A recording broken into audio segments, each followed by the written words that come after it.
What is up, guys? Rick Hackus here, and this is the final Pearlescent Spotlight video on the Unforgiven, the Jacobs pistol. And sorry, this one took a lot longer than the others to come out. You know, I just got busy with exams and stuff, but they're done now, so I'll be able to bring you guys a lot more great content. So let's go over this gun. Firstly, statistically, you know, if you would have paused during when I'm looking at the stats, every stat in this gun is quite impressive except for fire rate. Fire rate is 1.6. And most of the other Jacobs, if you're obviously familiar with them, fire basically as fast as you can pull the trigger. There isn't necessarily a fire cap, and if it is, it's capped at a fire rate that you can't really get to. This one, on the other hand, is definitely capped. The fire rate is just super slow. It's very comparable to, there's a few weapons in the Hammerlock DLC that also have this feature where they're Jacobs guns that are capped and a low fire rate. And you know what? It's just really unfortunate with this gun that, like, how bad it's capped.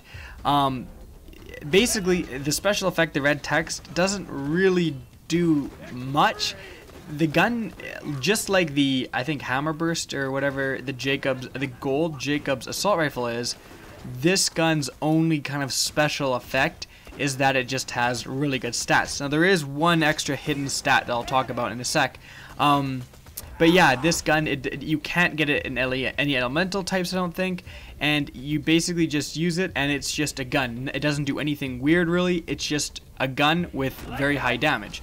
Now, the one thing that it does have a hidden stats is it has like a 500% critical hit damage thing.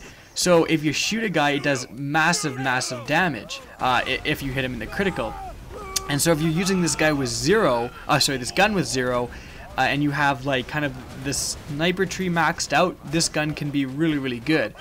Now, if you don't have zero though, this gun's gonna be a piece of shit. Like, I'm sorry, but this is I hate to be, you know, Debbie Downer here, but this is just another Pearlescent that isn't that good.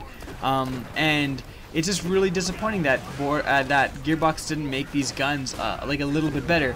For example, I don't want guns that are just ridiculously overpowered, but for goodness sakes, if you'll see me in this video, get headshots on the normal guys like Marauders, or like just the normal bandit guys with this Pearlescent gun, 500% critical hit damage, and I'll get a headshot and I won't kill the guy in one headshot.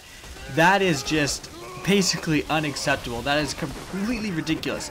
And I have stats that up gun damage and stuff. Like, I'm playing Commando, I have like gun damage basically maxed out as much as I can, and it still isn't good enough, and it's just really disappointing. Again, it seems like Gearbox didn't test these guns before putting them in the game. They just made the stats and were like, I think this will be good, and then put them in the game, and they're not really that practical.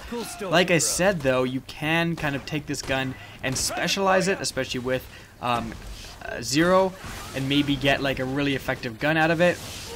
But if you're not playing zero, and if you're playing zero and you don't have the sniper tree, then this gun is not really that amazing. And that's pretty much all I have to say about it. The one thing that you got to be wary of if you use this gun, there may be some of you out there that like using this gun, and definitely if you get it, I mean, you're gonna try it out. It's Pearlescent, and obviously, when I'm saying, obviously I just ragged on the gun, but being a Pearlescent, it's obviously better than like any purple and like quite a few golds. So when you use it, I just want to say, be a little bit careful when you shoot. You don't want to just shoot as fast as you can and then hope that whenever it'll fire, because then you'll oversample it. And basically what oversampling is that you'll press the trigger, and then when you're releasing to press again, it'll be available to fire, and then that will actually be slower. If you're pressing as fast as you possibly can on the trigger, that'll actually be slower than if you just get used to the fire rate of this gun and time it properly, so you're pressing every single time it's available to fire. And that's just kind of a pro tip for you guys. But that's it on this video. That's all I want to say about this gun. Hope you enjoyed. Remember to rate, comment, and subscribe, and as always, have a good day.